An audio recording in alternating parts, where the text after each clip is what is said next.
Chat, wait. Take off death. The untold story. Wait. Take off. R.I.P. Take off, bro. R.I.P. Wait. Why am I here? It's like I'm breathing, This is what I but hate, not bro. really Like alive. advert. My smile hides the emptiness inside. I sit in a But that's not the full Advertise. story. There are still a lot of Wait. misconceptions. Now, Takeoff's murder was one of the most shocking moments in hip-hop in the last few years. A night that was supposed to be a casual hangout in Houston turned into a tragedy that nobody saw coming. When the news broke, headlines told the same story. Takeoff killed over a dice game gone wrong. But that's not the full story. There are still a lot of misconceptions about what actually happened that night. So in this video, we're going to break down the real story behind Takeoff's murder. How things escalated that night, and the case developments that left more questions than answers. Now, Takeoff wasn't just another rapper. He was one-third of Migos, the group that took Atlanta's trap sound and pushed it into the mainstream. And Migos wasn't just a rap group. It was a movement and a family, which consisted of Quavo, Offset, and last but not least, Kershnick Ball. They said someone cousin and someone cousin, someone cousin and someone cousin, like, yo, the Migos, they said it's cousin thing, like, and uncle and nephew thing, like, yo, you feel me? That's what I know. Takeoff. Now, Quavo was Takeoff's uncle. However, the three of them grew up together in Gwinnett County, Georgia, just outside of Atlanta. Quavo and Takeoff were raised in the same house, while Offset joined their circle in the 6th grade. Eventually, Quavo and Takeoff introduced Offset to rap, and from there, Migos was born. Migos didn't just make hits, they changed the entire sound of modern hip-hop. Their triplet flow, first popularized in songs like Versace and Hannah Montana, became one of the most imitated styles in this generation of rap. Their first major breakthrough came in 2013 with Versace. But what really took them to the next level was when Drake hopped on the remix. That moment catapulted them into mainstream success, and from there, they dominated the charts, dropping hit after hit. Fight Night, T-shirt, Bad and Bougie, Motorsport, you name it. Yeah, bro. My favorite song about on the Migos is Bad and Bougie, featuring Lil Uzi, bro. My favorite music. Migos influenced fashion and hip-hop, and of course, the way rappers structure their flows. They were pioneers, and Takeoff played a huge role in that success. But by 2022, things weren't the same for the group. The group had stopped moving as a unit, and there were rumors that Offset and Quavo had fallen out, with speculation that it had something to do with Offset allegedly sleeping with Quavo's ex. Yeah, bro. Yeah, this is what I hear. This is what I heard. They said Offset F this Sawati. They said Offset F Quavo's girlfriend, but that's what I hear. But I mean, I don't know anything about them. They said Offset F. Listen, Offset F Sawati. That's what me Sawiti or bro. Me, I don't know her name. Like, that's what I hear. They said Offset F her. Sweetie. Quavo seemed to reference this in his song Messy, rapping BITCH F my dog behind my back, but I ain't stressing. None of them ever confirmed the rumors publicly, but one thing was clear. Migos weren't clearly together anymore. You can't just act like and just continue like. And I think people be trying to make it like it's not about it's like Alexius, like we can't continue our group without the main man. Then in November 2022, everything changed forever. A night that started as a private gathering had sadly now turned into national tragedy. At approximately 2:30 this morning, our officers were dispatched out here to a shooting that had just occurred. Upon arrival, they located multiple shell casings on the 3rd level of the building at the 810 Bowling and Billiards. I guess it's a bowling and pool hall. We were informed that there was a private party being held at the event last night that ended at approximately 1 a.m., but the party carried over till about 2 a.m. till they were cleared out. That's when the shooting occurred, where it left one male deceased on scene and 2 others that were transported to area hospitals nearby. On November 1st, 2022, Takeoff and Quavo were in Houston, Texas, attending a private gathering at 810 Billiards and Bowling, an upscale venue in downtown Houston. The event was hosted by Jay Prince Jr., the son of Rap-A-Lot Records founder Jay Prince, a powerful figure in the rap industry, known for his deep ties to Houston's hip-hop scene. The guest list was exclusive, with around 40 to 50 attendees, including local music industry figures, promoters, and close affiliates of Jay Prince Jr. Security was present, but this wasn't a club event. This was a private invitation-only affair. The official event wrapped up around 1 a.m., but just like most private functions, many guests, including Takeoff and Quavo, stuck around for an hour. Conversations continued, drinks were poured, and the night carried on as usual inside. By 2:30 a.m., the gathering spilled out onto the 3rd floor balcony area, which overlooked Houston's streets below. The mood seemed relaxed at first, but shortly after that, things took a deadly turn. As tension escalated, Quavo found himself face to face with multiple people, caught in an argument over a dice game where someone had lost a large amount of money. The situation grew more intense by the second. So gambling, bro. Surveillance footage later captured Quavo visibly frustrated, attempting to de-escalate the situation and walk away. But before he could leave, things escalated quickly. His last words before it all went left: "We don't play like that, bruh." Seconds later, gunfire erupted. At least 2 different weapons were fired. Chaos broke out as people scrambled for cover, running in all directions. Police later recovered 10 shell casings at the scene, 9 from a .40 caliber firearm and 1 from a 9mm firearm. Takeoff was unfortunately caught in the crossfire.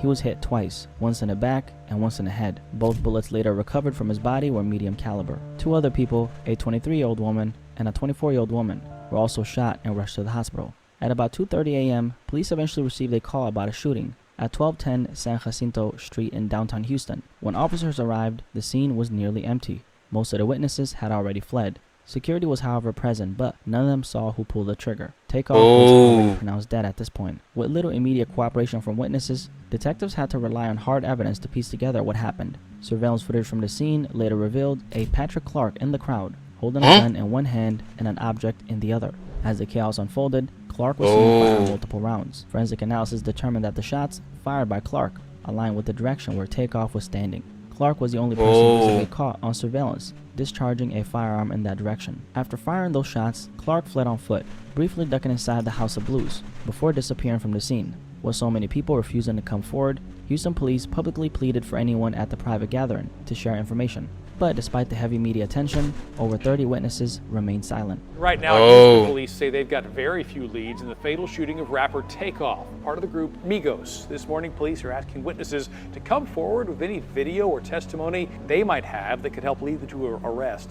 At this point, Patrick Clark was already on their radar as a potential suspect, but they had yet to fully identify him. Investigators simply needed more leads, more evidence, and most importantly, cooperation from witnesses. But despite their efforts, over 30 people who had been at the scene decided to stay silent. Nobody wanted to talk, whether out of fear, loyalty, or simply not wanting to be labeled a snitch. Nobody was willing to come forward. We've boiled it down to over 30 people that were standing outside the bowling alley. Homicide Division Sergeant Michael Burrows said, "Literally every single one of those people left the scene without giving a statement to police. We found a few of them that night. We found others since then. But it's important that those people come forward," Houston police said. With no cooperation from witnesses, police were left with one undeniable fact. Kirsten Kari Ball, known to the world as Takeoff, had just became the latest victim of gun violence. Takeoff's death shook the entire hip-hop community. I mean, fans were grieving, Atlanta was grieving, but nobody felt it more than the people who knew him the best. Offset was definitely hurting. You could see it in his eyes every time he spoke about Take. They built an empire together, and now 1/3 of Migos was gone forever. Quavo was also hurting, and in early 2023, he dropped a song called Without You, a heartbreaking tribute to Takeoff. And man, when I first heard the song, I gotta say, like, this one hit different. You could definitely feel every ounce of pain in his voice. But if there was anyone who felt this loss on a level deeper than anyone else, it was Takeoff's mother, Tatiana Davenport. For Tatiana, this wasn't just a tragedy. It was a failure of security, a failure of responsibility, and a failure to protect her son. In June 2023, she filed a wrongful death lawsuit against A10 Billiards and Bowling, the very establishment where Takeoff was killed. Wait. What the fuck is Takeoff mother doing? Suing that place $1 million. This is cheap. $1 million. Oh, me if it was me, bro, I will sue them half a billion, 500, bro. Like, one life has been taken away there, bro. Like, yo, $1 million. Oh, this is too cheap. For argument, this tragedy could have been prevented.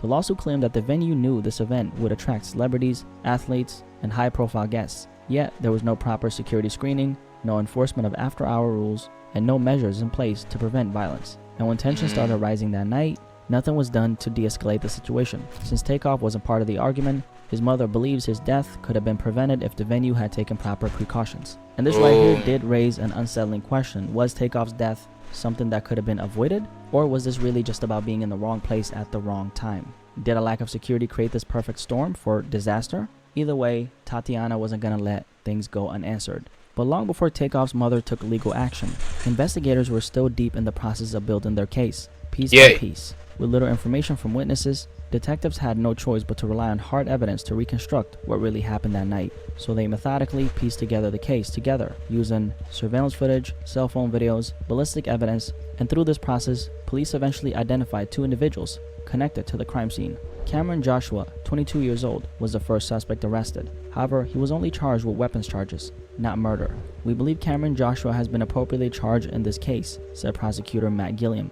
While Joshua's arrest brought some progress, it still didn't answer the biggest question: who pulled the trigger? After weeks of forensic analysis and video review, authorities identified Patrick Clark as the primary suspect.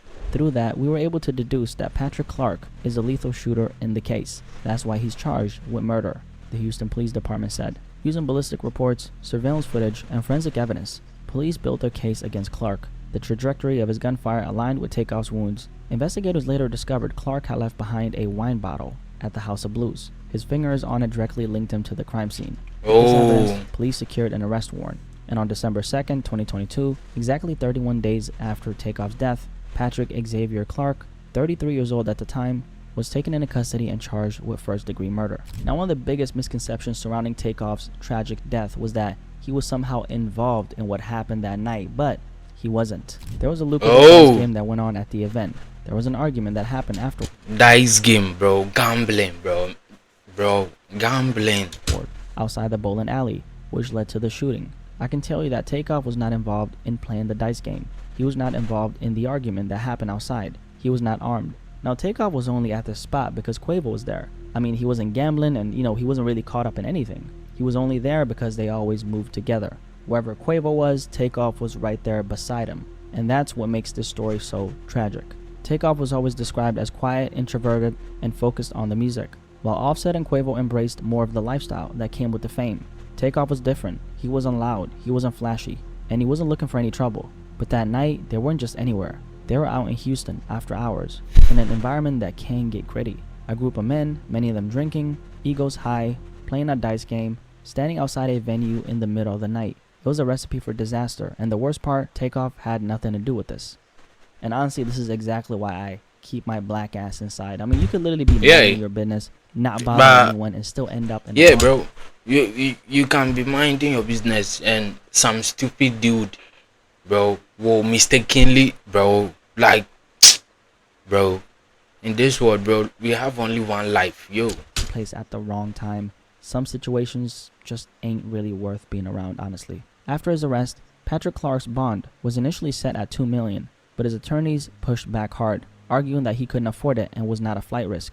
Prosecutors, however, saw it differently. They pointed to court documents showing that Clark applied for an expedited passport to Mexico right after Takeoff's death. He also had a large amount of cash on him at the time of his arrest, raising concerns that he may have been planning to flee. Clark's attorneys fought hard to get his bond reduced to $300,000, arguing that he simply couldn't afford anything higher. But Judge Josh Hill wasn't buying it. The judge pointed out that Clark himself had previously made statements suggesting he had access to money, and on top of that, there were bail bond companies willing to take on a risk. So instead of the $2 million originally set, the judge lowered it to $1 million, but no further. For Clark's defense team, it was a partial win, but the reality was he still couldn't afford to walk free, at least not yet. Then, unexpectedly, Clark posted bond a little over a month after he got arrested for Takeoff's murder. And this is where things got a little suspicious. They ended up finding out that there was a private investigator who was working for Takeoff's accused killer's attorney, and he was listed in the bond paperwork as the facilitator of his release. But this private investigator was apparently not even actually behind Patrick Clark getting released. So the question is, where did the money come from? Clark's attorney later stated that a family friend and a concerned citizen had helped secure his release. But beyond that, the true source of the funds still remain unclear.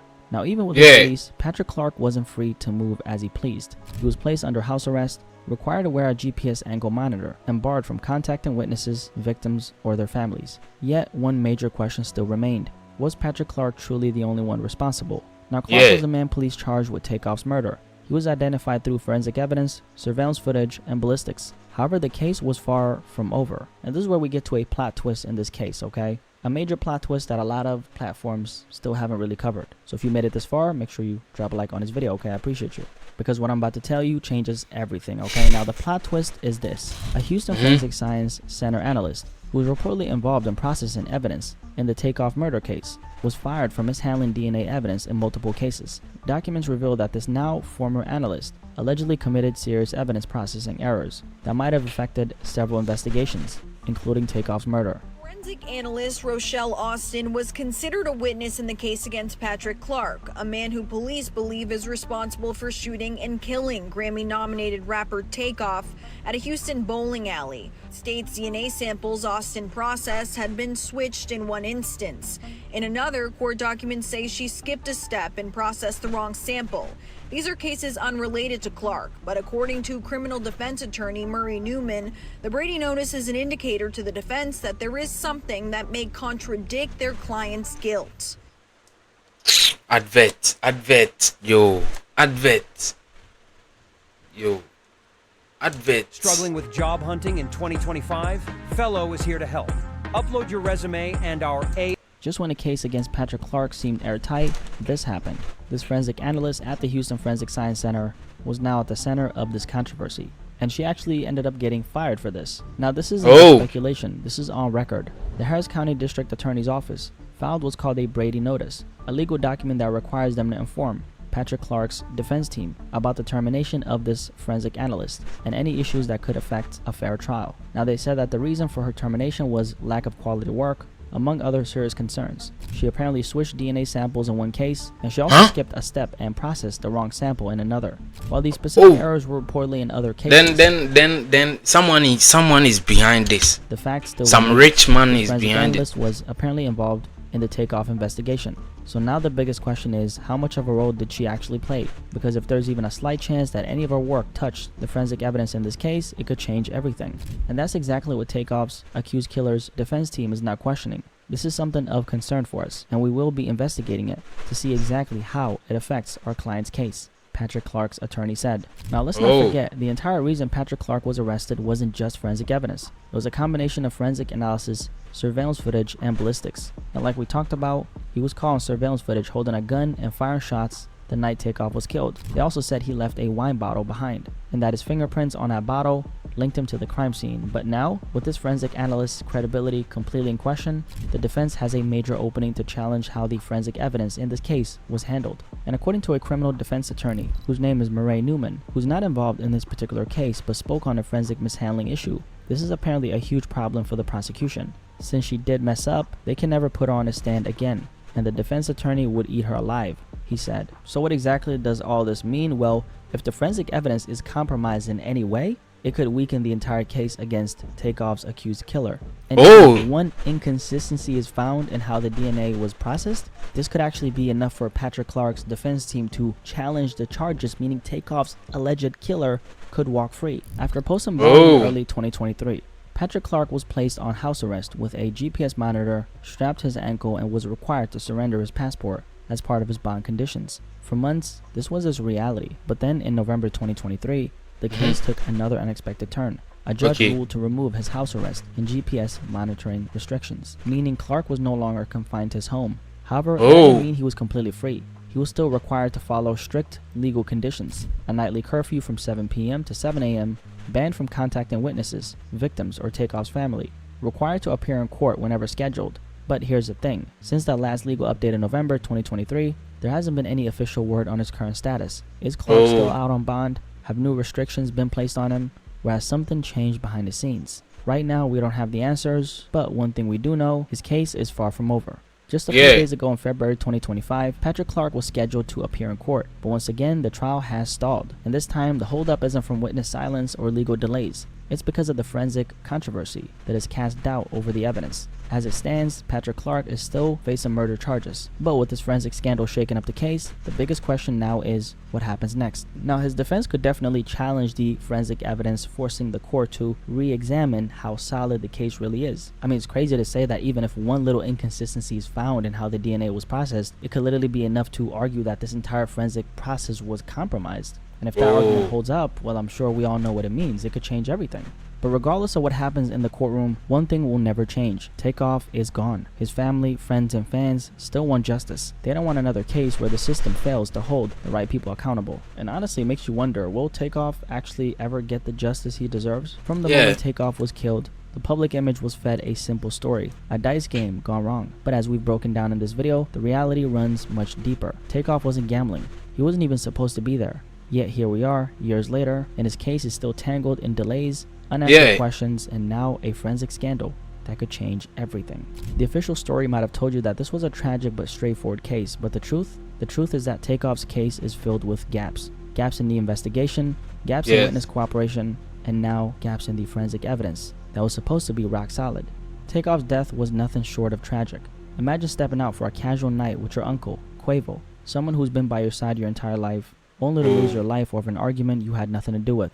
For those who don't know, Quavo wasn't just a rap partner. He was Takeoff's actual uncle. They grew up together in the same household, with Takeoff looking up to Quavo as both family and inspiration. Takeoff was quiet, laid back, and focused on his craft. He wasn't a type to be caught up in drama, and that's exactly what makes this story so heartbreaking. A talented artist, a genuine soul, gone way too soon. And the worst part, his case is still filled with more questions than answers. Will justice ever come? Only time will tell. Justice will come, bro. Drop a like on this video because obviously we're working very hard right now. Appreciate you guys so much for watching this video. And if you're new here, my name is Blackie Speaks. Nice to meet you. Welcome to the family. Thank you for subscribing. What do you guys think about this conversation regarding the untold story about Takeoff's death? I'm really curious to hear what you guys have to say, and I'll catch you guys in the comment section below. But most importantly of all, I'll catch you guys in the next video. Have a good day. Have a good night. Peace. I'm out. Deuces.